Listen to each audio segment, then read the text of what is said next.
be drilling your mom. Hell no, man. What the fuck? Right, now that we've got that joke out of the way, what exactly are we looking at today? Well, Beedrill EX is a card that has come out in Japan and has seen some actual success. It's not a card that I thought would ever see success, but it's proved me wrong, and I'm sure it's proved a lot of other people that saw it when it was announced wrong as well. So what does it actually do? Well, here is the Beedrill EX, and honestly, this is one of the times where there's just not a lot of text on the card. It's a very, very simple card, and that's actually a good thing in its case, because it has one attack, Rumblebee, which does 110 damage for each Beedrill EX you have in play. Well, Beedrill and Beedrill EX you have in play. So I guess if there's a way to get like different Beedrills, like normal Beedrill in play and EX, you could like I guess have 8, which is, you know, 880. But for now the damage is capped as 440. And that's it. Video over. Why is this so good? Well, unlike a lot of Pokemon that are being released nowadays, it is not a Mega. This is just a straight up normal EX, meaning it's only worth 2 prize cards, right? And 2 prize cards is honestly not a lot nowadays. We be seeing people take like 6 prize cards in the same turn with Dragapult. But why is this deck good? Well, because it is so simple. It can deal really high amounts of damage fairly easy. And you might be asking, well, how in the world are you ever setting up multiple stage 2s? And if you've ever played Venusaur EX or Meganium or the big apple guy, brah. Big Apple, dude. New York. If you've ever played the New York deck, then you know, well, Grass has some pretty damn good support right now. So let's take a look at the deck list. And here it is. Honestly, it is a very simple deck, and I really like the idea. So obviously you do have a 4 line of the Beedrill because you want to get them into play as fast as possible. And how do we do this? Well, with Forest of Vitality. Forest of Vitality says each player's grass Pokemon can evolve into grass Pokemon during the turn they play those Pokemon, except during the first turn. So the idea is you can go second, you can go first, probably first with this kind of deck, to be honest, and then you can put Forest of Vitality into play, and on your next turn you can go straight from a Weedle into your cocoon guy. I think it's a Kakuna. I'm pretty sure it's Kakuna.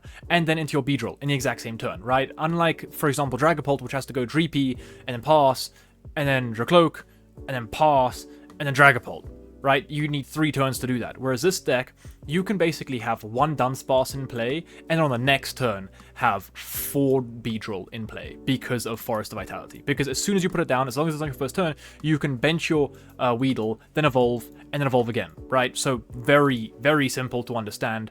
And best part about it, the attack costs 1 energy. You can get this set up from out of nowhere, literally out of nowhere, right? And this is just much easier to do with a card such as Dawn. If you don't know what Dawn does, well, you're probably new to the game, and that's fair.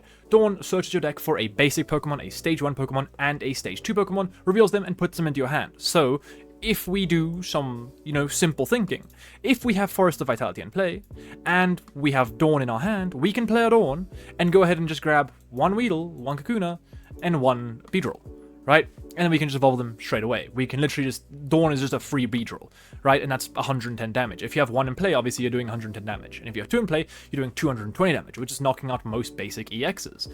Not Megas, though. And if you have 3 in play, it's knocking out most basic EXs, including basic Megas, and also most Stage 2 regular EXs as well, right? And if you have 4 in play, it's knocking out everything in the game. However, getting 4 in play is, I guess, quite difficult because if you prize any of these pieces, which is quite likely, seeming as this consists of more than 10% of your actual deck, then obviously you can't set up 4. But how do we kind of fix some damage, right? There's no real damage spread. This is just straight up damage into the active. Well, that's because we have our other green guy over here. And Arboliva is a Pokemon that when you actually pulled it in... What set did it come out?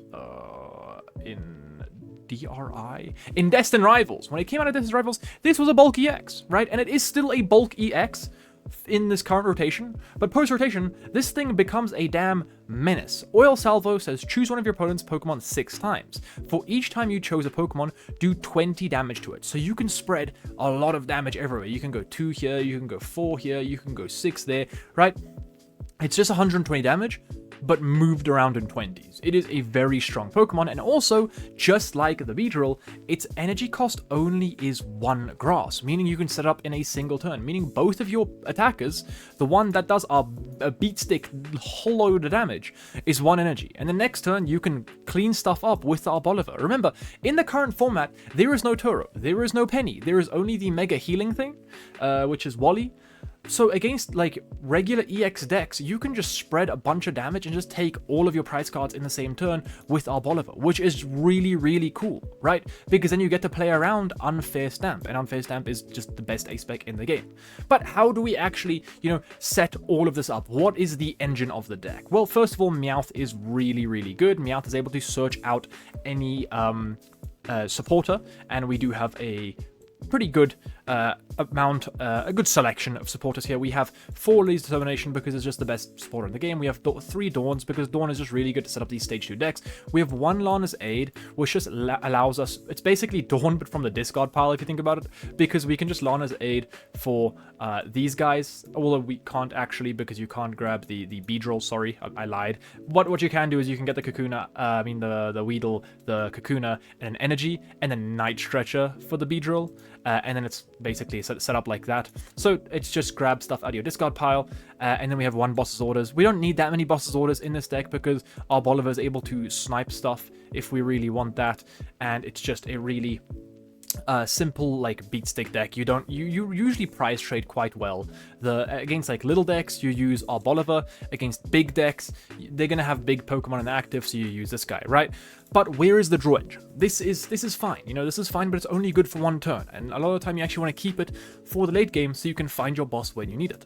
So how do we actually set up our deck? Well, the idea is Dudunsparce and Dudunsparce, right? So Dudunsparce has the ability Runaway Draw. Runaway Draw, once during a turn, you may draw 3 cards. If you drew any cards in this way, shuffle this Pokemon and all cards attached to it back into your deck. So how does this work? Well, since we have so many support, like search items, we have 4 Buddy Puffin, we have 3 Pokepad, we have 3 Ultra Ball, we are able to constantly set up Dudunsparce and Dudunsparces so that every single turn we're able to use 1 or 2 Runaway Draws. Because our bench space, honestly, isn't that crowded, right? Since we can kind of set up stuff whenever we really need it, we'll probably have 3 bench space, let's say, allocated to these guys. Then we'll have 1 bench slot every once in a while allocated to these guys. And then we'll have, 2 or even 3 bench spaces open, meaning the Dudunsparces will fill up those. And usually you do want to have Dudunsparces set up on your field at all times, because sometimes when you use Dawn, you don't need a stage 1. Maybe you already have the Kakuna in hand, so you can go ahead and grab your Dudunsparce, right? It is just very, very strong. And on top of that, when we are using Buddy Puffin, obviously we do want to find these guys, right? But we also have Bug Catching Set. And Bug Catching Set is so good for grass decks because not only does it get any grass Pokemon, meaning we have extra ways to find our big EXs, we can also now find our little guys, meaning we can conserve Buddy Puffins for the Dudunsparces, because unlike most decks where you really only want Buddy Puffins on your first turn, Buddy Puffins are actually really strong in a deck like this mid-game, because after you use the Dudunsparce, you shuffle it and the Dudunsparce back into the deck, and then you want to kind of set them up because you want them for next turn, meaning if you have a Buddy Puffin in hand, you can re-establish 2 of the Dudunsparces, which is really nice. So this is one of the decks that actually doesn't want to burn. Sometimes decks will play 1 Buddy Puffin, fail it, and then use another one and grab Pokemon that they actually wanted, right? Because you just didn't need the 2 Buddy Puffins, so you kind of want to just get that out of your hand. You don't want to draw into it at the later stages of the game. So Bug Catching Set can help you get the grass guys, while Buddy Puffin helps you get the colorless guys. And Bug Catching Set has something that is very crucial. So if we actually take a closer look at the card, it says look at the top 7 cards of your deck, you may reveal up to 2 in any combination of grass Pokemon, and the really important factor here is the grass energy cards, and then put them into your hand. This is super important because what this can do now is obviously find the grass energy, which might not seem like it's that important, but there's not a lot of great energy search in the format. Earthen Vessel has rotated, right? That's not a card that is currently in the format anymore, meaning we don't have that. We have energy search, but you don't want to really play energy search just to find 1 energy. So Bug Catching Set gives you a lot more versatility, because not only is it helping you set up these guys, it's also helping you get energy. And because this deck doesn't really need that much energy, we are only playing 5 energy, so sometimes it might actually be difficult to actually draw into that energy earlier on in the game. So bug catching set just makes it a little bit easier. Then on top of that, we have our 3 Pokepads, because Pokepads are just really good at setting up these cards. It's good at finding Dudunsparce, it's good at finding a Smoliv and Doliv, right? I think that's probably the first time I've ever said the word Doliv. I don't think I've ever seen this Pokemon in my life.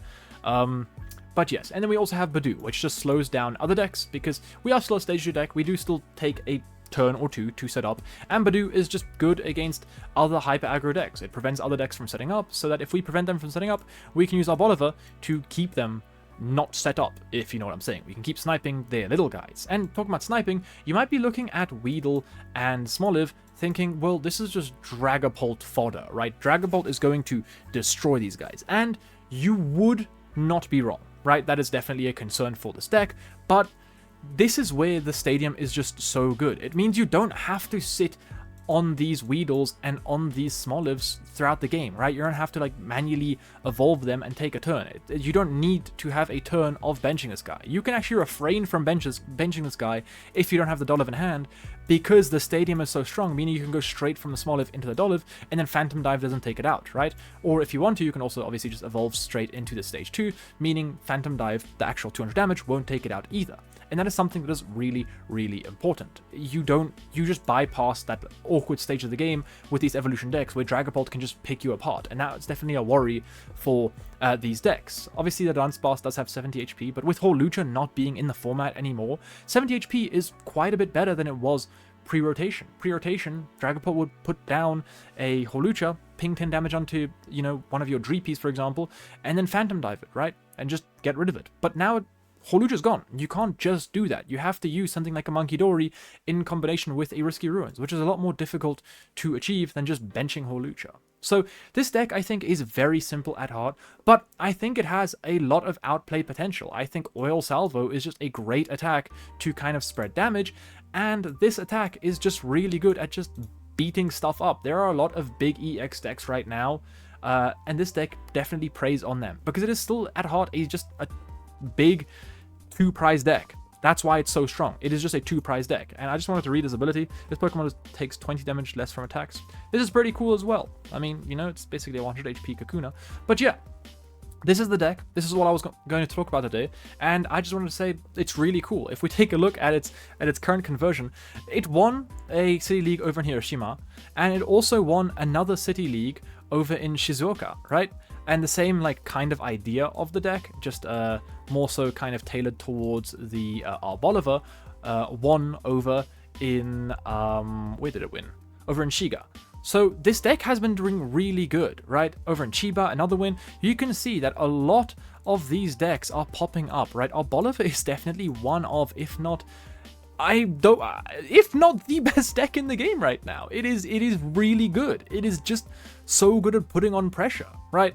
And then here's a little cool deck list for you. I just wanted to show this because I really love the idea of Dragapult Greninja. This is what I'm going to be no-lifing when Greninja comes out, because hell yeah, baby, frogs.